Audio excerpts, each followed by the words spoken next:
ஓம் சாய்ராம், ஜெய் சாய்ராம். எல்லாரும் நல்லா இருக்கணும், எல்லாருக்கும் நல்லதே நடக்கணும்.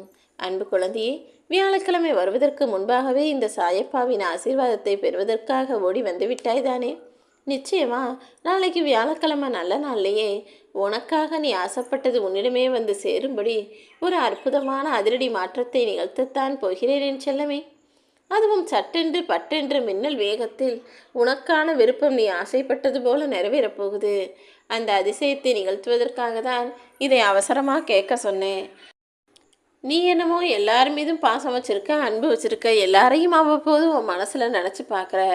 ஆனால் பல பேர் உன்னை பார்க்குறதையும் உன்கிட்ட பேசுகிறதையும் கூட நிறுத்திக்கிட்டாங்க, குறைச்சிக்கிட்டாங்க தானே. ஏன்னா அவங்களுக்கு உன்னை விட முக்கியமான விஷயங்கள் நிறைய இருக்குன்னு அவங்களே நினச்சிக்கிட்டு உன்னை மறக்க ஆரம்பிச்சிட்டாங்க. நீயே இந்த உண்மையை புரிந்து கொண்டு இனிமேல் யாரிடம் எப்படி நடந்து கொள்வது என்கிற தெளிவையும் உருவாக்கிக்கொள் என் தங்கமே. ஓ வாழ்க்கையில் இத்தனை நாள் கஷ்டப்பட்டனே, இனிமே கஷ்டமே படக்கூடாது. உனக்கு இஷ்டமான விஷயங்களெல்லாம் நடக்கணுன்றதுக்காக தான் வியாழக்கிழமை நல்ல நாள் வருவதற்கு முன்பாகவே உன் விருப்பத்தை நிறைவேற்றுவதற்காக இந்த சாயப்பா உன்னை தேடி ஓடி வந்துட்டேன். நீ என்னதான் யாருக்காலும் தரையில் படக்கூடாதுன்னு அவங்களுக்காக விழுந்து விழுந்து கவனித்து உபசரிப்பு செய்தாலும், சில பேரை தாங்கு தாங்கு என்று தாங்கினாலும் அவங்க கலட்டி விட வேண்டிய நேரத்தில் உன்னை சாதாரணமாக தூக்கி எறிஞ்சு கலட்டி விட்டுட்டு அவங்க வேலையையும் வாழ்க்கையும் பார்த்து போக தொடங்கிடுவாங்க என் செல்லமே. ஆனால் இன்னைக்கு வேணா அவங்க உன்னை ஏமாற்றிட்டு போகலாம். ஆனால் கொஞ்சம் பொறுத்து பார்த்தீன்னா உன்னை ஏமாற்றியவர்களுக்கு நான் நிச்சயமாக பதில் சொல்வேன். நீ எப்போதும் எல்லாருக்கும் நல்லது நினச்ச, நல்லது யோசிச்ச, நல்லது செய்யணும்னு நினச்ச. ஆனால் உன்னை புரிந்து கொள்ளாத மனிதர்கள் உன்னை வேண்டாம் என வெறுத்து ஒதுக்கிவிட்டு போனவங்களாக இருந்தால் அவங்கள அப்படியே விட்டுடு. வேண்டாம் என விட்டு விலகி போகும் மனிதர்களை நீ தேடி போகக்கூடாது. அதே நேரத்தில் உன் மேலே அன்பையும் பாசத்தையும் கொட்டி உன்னை பார்க்க உன் அருகில் வரும் மனிதர்களையும் நீ விட்டு விலகி போக நினைக்கக்கூடாது என் செல்லமே. ஒரு குடும்பம் நல்லா இருக்கணும்னா அங்கே கணவனும் மனைவியும் எதையும் மறைக்காமல் மனசு விட்டு பேசி ஒருத்தருக்கு ஒருத்தர் அன்னைக்கு காலையிலேருந்து என்ன செஞ்சாங்க, யாரை பார்த்தாங்க, இனிமேல் என்னெல்லாம் செய்கிறதுக்காக திட்டம் போட்டு வச்சுருக்காங்க, வாழ்க்கையில் அடுத்து என்னென்ன செஞ்சு முன்னுக்கு வரலான்றத அவ்வப்போது நேரம் கிடைக்கும் போதெல்லாம் பேசக்கூடிய ஆட்களாக இருக்க வேண்டும். குடும்பம் ஒரு கோவில்னு வச்சுக்கிட்டினா அந்த கோவிலில் விளக்கேற்றுவது பெண்தானே. அந்த ஆணுக்கு என்ன வேலைனா அந்த விளக்கு அணையாமல் பாதுகாப்பது தான் அந்த ஆணின் கடமை.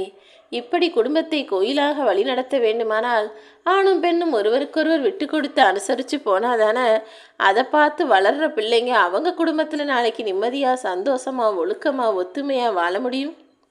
என்ன நடந்தாலும் என் தலைவிதி நினச்சி வருத்தப்பட்டுக்கிட்டே வாழ்க்கையை வாழாமல் இந்த அழகான வாழ்க்கையை நான் நினச்சது போல் அற்புதமாக மாற்றுவேன் நினச்சி அதற்கேற்றாற் போல உன் வேலைகளை செய்ய பழகு. நாடகம் போன்ற இந்த கலியுக காலத்தில் எல்லா நடிக்க தெரிந்த மனிதர்களும் நல்லா இருக்காங்க. நடிக்க தெரியாமல் யதார்த்தமாக மனசில் பட்டு பேசுகிறவங்கெல்லாம் இங்கு சண்டைக்காரங்களாகவும் வம்புக்காரியாகவும் மாறிப்போய் விடுகிறார்களா? நீ யதார்த்தமாக இருக்கிறதும் வெகுளித்தனமாக அப்பாவித்தனமாக இருக்கிறது உண்மைதான். ஆனால் எல்லாமே உன் பேச்சினால தானே உனக்கு கெட்ட பெயர் வருவதாக இருக்குது. இனிமேல் கொஞ்சம் பேச்சை குறைச்சிக்கிட்டு அளவாக பொறுமையாக நிதானமாக யோசித்து பேசக்கூடிய ஆளாக இரு. யார் உன்னிடம் வந்து பணம் கேட்டாலும் சரி அல்லது பாசத்தை கேட்டாலும் சரி, கேட்டால் மட்டும் அளவோடு கொடுத்தா போதும். சும்மாவே நீ எல்லார்கிட்டையும் அன்பாக பாசமாக பேசுகிறதாலும் அவர்கள் தேவைன்னு வந்து நிற்கிறதுக்கு முன்னாடியே நீ காசு அள்ளி கொடுப்பதாலும் அங்கு நீ உதாசீனம் செய்யத்தான் படுகிறாய் என் செல்லமே. ஒரு மிகப்பெரிய மனிதருடைய முகம் அடிக்கடி மக்கள் கண் முன்னால் காட்டப்பட்டுக்கிட்டே இருந்தால் அவங்க அவரை ரொம்ப சாதாரணமாக நினச்சிருவாங்க. அதே போல தான் நீயும் யாரே அவங்களுக்கு உதவி செஞ்சுட்ட, அவங்களுக்கு தேவைப்படுறதுக்கு முன்னாடியே உன்னுடைய அன்பை கொடுத்து அவர்களை தாங்கி தாங்கி பிடிச்சி அவர்களுக்கு வேண்டியதெல்லாம் செஞ்சுக்கிட்டு இருந்தீன்னா உன்னுடைய மதிப்பும் மரியாதையும் கூட அங்கே மிக சாதாரணமாகி போகும்.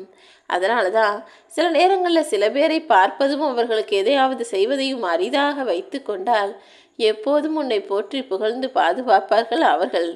ஆம் என் செல்லமே, எப்போதுமே உன் வாழ்க்கையில் நீ எதை செய்யலான்னு யோசிக்கிறதுக்கு முன்பாக எதை செய்யக்கூடாதுன்றதை முதல்ல முடிவெடு.